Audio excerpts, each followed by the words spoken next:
You've probably watched Titanic more times than you can count. You know the iceberg is coming. You know Jack isn't making it onto that door. And you know Celine Dion is about to make you cry for the 100th time. But no matter how many times you've seen this movie, there's a good chance you've never actually watched it. Not the way we're about to. Because hidden inside one of the most expensive, most obsessively detailed films ever made are dozens of tiny cracks in illusion. Mistakes so strange that once you spot them, you'll wonder how an entire crew of professionals missed them too. So grab your popcorn, forget everything you thought you knew about this movie, and let's take a much closer look. Let's start deep in the flooding corridors of the ship, in one of the film's most nerve-wracking sequences. Rose is sprinting through rising water, desperate to find something, anything, that can save Jack. She spots a fire safety cabinet mounted on the wall, its little axe resting behind a pane of glass. Without hesitation, she smashes it open and grabs the tool. It's a small action beat, over in seconds, and most audiences never think twice about it. But pause the footage and step through it frame by frame, and something doesn't add up. In the shot right after the glass shatters, a noticeable chunk of that same pane is back in one piece. Not cracked, not chipped, just there, as though Rose's hand had passed through it like a ghost. There's no cutaway showing a stagehand swapping panels, no sound effect of a second break, nothing to explain the reset. The prop glass simply unbreaks itself for a beat before the story moves on. It's a kind of continuity slip that only becomes visible once you know to look for it. And once you do, you can't stop noticing it every single rewatch. Sticking with that same rescue sequence, we get an even funnier issue. Jack is chained to a pipe below deck, water rising by the second, and Rose has to swing that axe with everything she's got to free him. It's supposed to be one of the tensest beats in the entire film. Instead, if you slow the footage down, you'll catch the axe head visibly bending on impact, flexing like a pool noodle, instead of splitting metal. That's because it wasn't metal at all. It was a soft rubber stunt double. Standard practice anytime an actor needs to swing something dangerous looking near another person's body. Completely reasonable from a safety standpoint, completely understandable from a production standpoint. But the wobble is so obvious in the final cut that it briefly turns a life-or-death moment into something closer to slapstick. Add in the fact that Rose's swing looks like it should have missed the chain entirely and clipped Jack's wrist instead, and the whole sequence becomes a lot funnier than it was ever meant to be. Now let's talk about the flooding hallway itself, because there's a bigger continuity problem hiding in plain sight. As the corridor fills with seawater, we see four windows burst open in rapid succession, water cannonading through each one. It's a fantastic visual, chaotic, violent, and exactly what you'd expect from a ship tearing itself apart. Except watch that sequence twice and count the order carefully. In one angle, the water bursts through window 1, then 2, then 3, saving the fourth for last. In another angle of the exact same moment, the order is completely different. 1, 2, 4, then 3. Same location, same 4 windows, 2 different sequences of destruction. This almost certainly happened because the stunt was filmed multiple times from multiple camera positions. And rather than commit to a single, consistent take, editors stitched together the most dramatic-looking pieces from each version. It doesn't hurt the story at all, but it does confirm just how many times this one hallway had to be soaked, drained, and reset before Cameron got footage he liked. Here's one that takes real patience to catch. Early in the film, Jack steps into the first-class section of the ship for the very first time, and the camera adopts his point of view as he takes it all in: the polished wood, the gleaming brass, the doors that lead to a world he's never been allowed into. It's meant to feel like we're seeing the ship through his eyes for the first time. Except if you freeze the frame right as he passes a glass door, you'll spot a silhouette that shouldn't be there. A person holding what looks unmistakably like camera equipment, reflected clearly in the glass. It's not a smudge, not a lighting artifact. It's a crew member caught on camera during a shot where the audience is supposed to feel like the only observer. Reflective surfaces are notoriously difficult to control on practical sets, and even with a production this meticulous, one slipped past everyone in the edit bay. Back to that handcuff rescue scene one more time, because it's apparently a goldmine of mistakes. Watch Jack's wardrobe closely as Rose winds up to swing the axe. In the shot right before she strikes, he's clearly wearing suspenders over his shirt. The instant the chain breaks, though, they're gone entirely, vanished, without a trace. Then, once the immediate danger passes and the camera cuts again, they're back like nothing happened. The explanation is a lot less supernatural than it sounds. The actual swing was performed by a stunt double standing in for Leonardo DiCaprio. And whoever dressed that double simply forgot to put the suspenders on before filming.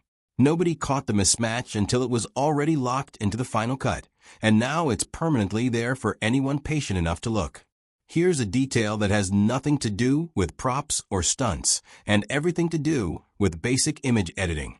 Rose has a signature beauty mark, and if you track it shot to shot, you'll notice it doesn't stay in one place. Sometimes it sits on her right cheek. Other times, in scenes that could easily be minutes apart, it's suddenly on her left.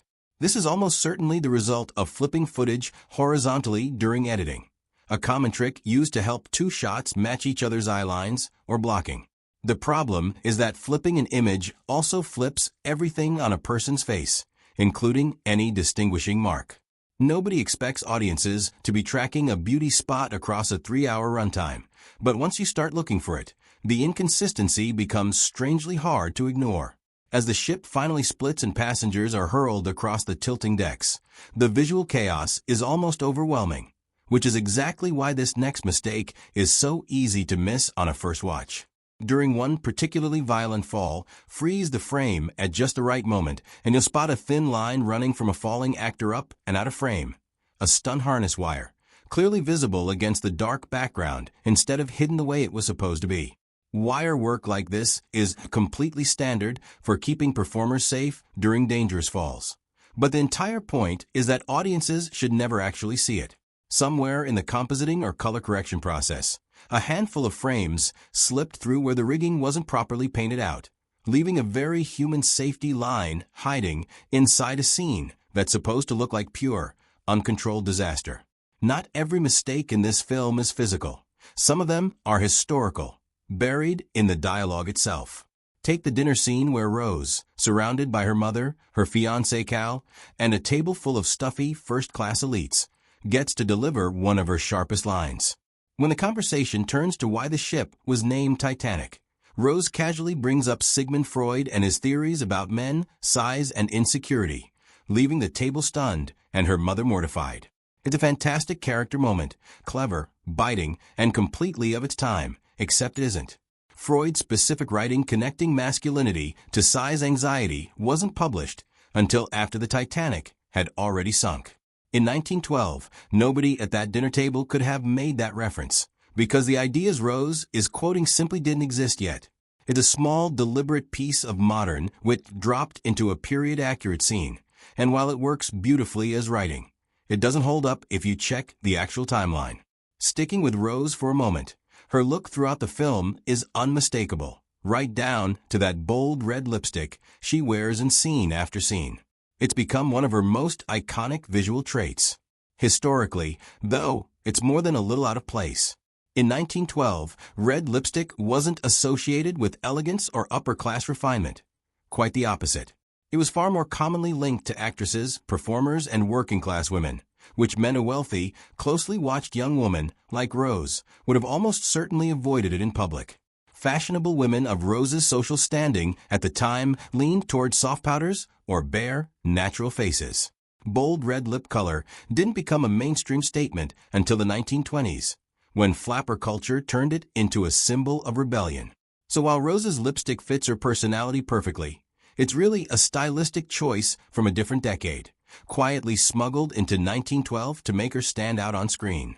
James Cameron's Titanic is one of the most convincing recreations of a real object ever put on film, but the wide shots that make the ship look enormous and alive weren't filmed on a full-size vessel at all. They were built around a detailed scale model, with tiny human figures added digitally to make the decks look populated. Given the era's visual effects technology, the result holds up remarkably well most of the time. Most of the time. If you look closely at some of those digital extras walking the decks, their movement is stiff and oddly repetitive, cycling through the same motion in a way real crowds never do, and a few of them don't cast shadows that match the lighting around them. In certain jump sequences later in the film, the same issue shows up again, bodies falling with a strange, weightless quality, more like tossed dolls than falling people. It's a reminder that even production this ambitious was still working within the technical limits of 1990s visual effects. One of the film's most romantic entrances hides a small secret. As Rose walks into the room where Jack is waiting to draw her, the moment is framed to feel like she's making a grand, confident entrance entirely on her own. But slow the shot down as she approaches the door and you'll catch a hand, clearly not hers, pulling it open from the inside a split second before she reaches it. It's almost certainly a crew member positioned just off camera to handle the door, someone who was never supposed to be visible, but got caught for a single frame anyway. It doesn't ruin the scene by any means, but it does puncture the illusion just enough to remind you that there was an entire team standing right outside the frame the whole time. For as detailed as Cameron's production design is, the Titanic depicted on screen takes real liberties with the actual ship's layout. The grand staircase, arguably the most photographed set in the entire film, is inspired by the real one but reshaped and resized for dramatic camera angles. The glass dome above, it doesn't match the original skylight design either. Elsewhere in the film, doors and windows appear far more open and ornate than what existed on the real ship, especially in the sections meant to represent second and third class, which in reality were considerably more closed off and utilitarian. Even the smokestacks get a dramatic upgrade. The real Titanic had 4 stacks, but only 3 were functional. The 4th was purely decorative, added for visual symmetry rather than performance. On screen, all 4 are treated as if they're doing real work. None of these changes are accidents. They're deliberate choices to make the ship feel grander and more cinematic. But if you're comparing the film to historical blueprints, the two don't line up nearly as closely as you'd expect from a production this obsessed with accuracy. Right at the start of the film, we get a classic, sweeping departure scene. The dock is packed with people cheering, waving, and saying tearful goodbyes as the Titanic pulls away. It's a wonderful piece of old-fashioned spectacle. Then, moments later, a different wide shot of the ship shows that same harbor completely empty. No crowd, no motion, just still water and quiet docks. The most likely explanation is that these shots came from 2 different sources, one using a full crowd of real extras, the other using a model ship or early digital compositing that never included any background crowd at all. Cut together, the mismatch becomes obvious once you know to watch for it, and it slightly deflates the emotional weight of that big farewell moment. During Rose's climactic confrontation with Cal, she finally throws a punch that audiences have been waiting the whole movie for. It's a satisfying release of tension, except if you watch Cal's hand in the moments just before impact, there's already a smear of red on his knuckles, clearly applied stage blood standing in for an injury that hasn't technically happened yet. Only seconds later, he wipes his hand across his face as though the punch just caused it. It's a classic case of makeup being applied slightly too early and the editing not quite covering for it. Blink at the wrong moment and you'd never catch it, but once you know where to look, the injury shows up a full beat before the hit that's supposed to cause it. The film's final act gives us one of cinema's most devastating scenes. Jack, submerged in freezing water, whispering his last words to Rose. It's shot with painstaking attention to physical detail, except that detail isn't actually consistent. In one close-up, his face is simply wet, no frost or ice anywhere near his nose. In the very next angle, there's a solid chunk of ice clinging to his nostril, as though minutes of exposure happened in the blink of a cut. This scene was almost certainly filmed across multiple days, under different lighting setups and different makeup applications, and somewhere in that process, the level of frozen applied to Jack's face simply wasn't kept consistent from take to take. It's a small thing in a hugely emotional scene, but once noticed, it's hard to unsee.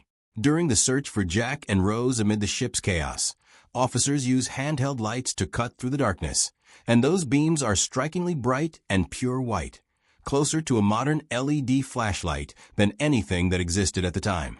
In 1912, portable lighting relied on early incandescent or carbon filament bulbs, which produced a much dimmer, warmer, yellowish glow rather than a crisp white beam. It's an understandable creative choice, The production needed the audience to clearly see what was happening in a dark, chaotic scene, but from a historical accuracy standpoint, it's a small anachronism hiding inside one of the film's most intense sequences. Here's a bigger picture inaccuracy that has nothing to do with a single frame and everything to do with the entire premise.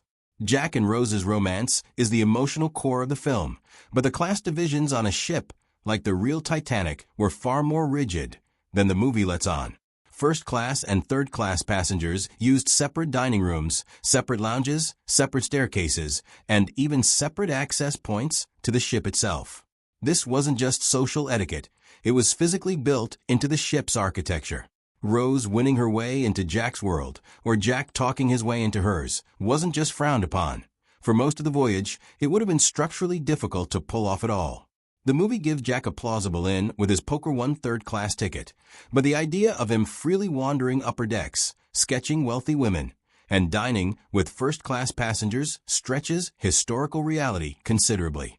It works as a story about class and connection, but it isn't a realistic account of how the real ship operated. Near the end of the film, Rose gazes up at a fully green Statue of Liberty as her ship arrives in New York, and it's a beautifully composed, symbolic shot. The only issue is that in 1912, Lady Liberty wouldn't have looked like that at all. When the statue was first installed in the 1880s, it was a bright, shiny copper color, and the transformation into that recognizable green patina took decades of oxidation to complete. By the time Titanic actually sailed, historical photographs show the statue in a patchy, brownish, partially green transition state, not the uniform, weathered green we associate with it today. The clean, fully green version shown in the film is more of a modern visual shorthand for the Statue of Liberty than an accurate depiction of how it actually looked at that specific moment in history. In one of the film's quieter, more tender moments, Jack talks Rose down from a dangerous decision by telling her a story about ice fishing on Lake Wissota back home, describing just how brutally cold the water was. It's a small human detail that makes Jack feel real and grounded. Except Lake Wissota didn't exist in 1912. It's an artificial reservoir created several years later when a dam was built across the Chippewa River in Wisconsin. Before that dam existed, the area was simply land and flowing river. Nothing you could ice fish on at all. Whether this was an oversight by the writers or a deliberate detail suggesting Jack might be exaggerating to comfort Rose, it's a fun little anachronism buried inside an otherwise touching scene. Rose prides herself on being cultured and modern, and part of that comes through in the artwork she claims to have brought aboard, including a piece attributed to Picasso. It's meant to signal how far ahead of her time she is. The trouble is that the specific painting referenced wasn't actually completed or publicly shown until years after the Titanic sank. And in 1912, Picasso himself was still in the early stages of developing the Cubist style he'd later become famous for. It's a detail included purely to reinforce Rose's character rather than to reflect any real historical inventory aboard the ship. As far as anyone can verify, there's no evidence that particular artwork, or several others referenced in that scene, ever actually existed the way the film suggests. It's compelling character work, just not accurate art history. And finally, we land on the most iconic sequence in the entire film, Jack sketching Rose. Watch closely as he begins drawing, and the very first stroke he lays down on the page is thick, heavy, and unmistakably bold. But when the camera later shows us the completed sketch, that same opening line is nowhere to be found. In its place are delicate, refined strokes that look like the work of someone with far more polish than a rough first mark would suggest. The likely explanation is simple. The finished sketch shown on screen wasn't actually created in real time by the actor. It was produced separately by a professional artist and inserted into the film, meaning the bold first stroke we see Jack make was really just part of his performance, a piece of physical acting that never had to match the actual artwork we're shown moments later. And there you have it, over 20 small cracks hiding inside one of the most carefully constructed films ever made. None of them ruin the movie. If anything, they make it feel more human, a reminder that even production this massive, this expensive, and this obsessed with detail was still made by real people working under real deadlines. Which blooper surprised you the most? Let us know in the comments. And if you enjoyed digging through these details with us, stick around. There's plenty